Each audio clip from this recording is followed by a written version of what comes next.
O ayan mga ka-sweetie, baka natatakam na rin kayong kumain ng dessert na ganito. O ano pang inaantay yun? Tara na, lutuin na natin. So, ayan na nga mga ka-sweetie. Ito po ang aking ingredient sa aking buko salad dito sa Hong Kong. Merong Mr. Gulaman na green at yung fresh na buko. At syempre, hindi rin mawawala yung makapuno. Ayan. So, yan lang po pinang-add ko sa buko na fresh. So, meron Nestle cream at meron condensed milk. At syempre, yung cheese. So, ayan. Dito ko po siya ilalagay mga ka-sweetie sa malaki kong pot. Ayan. Hindi pala sa akin. Sa amo ko pala.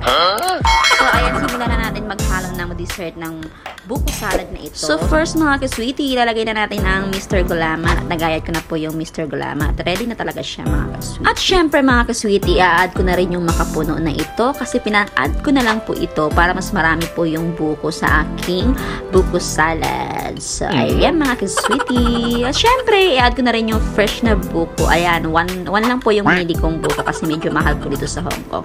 At syempre, hindi mawawala yung Nestle cream. Ayan, yan po pa creamer ng ating buko salad. Isa lang po yung nilagay ko para hindi masyadong matamis. Next naman, ilalagay natin mga ka-sweetie yung condensed.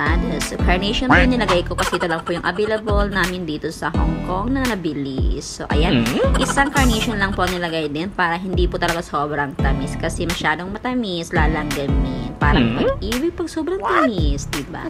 So, ayan mga ka-sweetie, ilagay ko na rin yung cheese na nagayat ko ng cubes. Bali, yung cheese na ginamit ko mga ka-sweetie is Eden cheese po. Pinoy na Pinoy po si Sweetie din gumawa ng dessert. Bali mga ka-sweetie, ni-request lang po kasi ito ng aming alaga na gumawa ng buko pandan. Kaya napagawa ako ng buko pandan for today. So, ayan, halo-haloin lang natin mga ka-sweetie para mag-mix po yung ating mga ingredients. So, ayan, titikman na ni Sweetie din kung masarap nga ba yung aking ginawang buko pandan. So, ayan. So, ayan na nga. Tinikman ko ng mga ka-sweetie. At, syempre, sarap na sarap ako sa luto ko. Charot.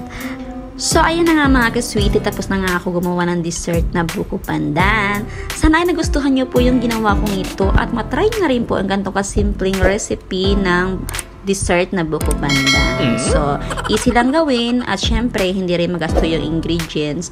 At sa mga atakam dyan, ano pang inaantay nyo mga ka-sweetie? Gawin nyo na sa bahay nyo to. At hindi kayo makisisi kasi masarap, hindi matamis. At, syempre, mabubusog. Thank you for watching mga ka-sweetie!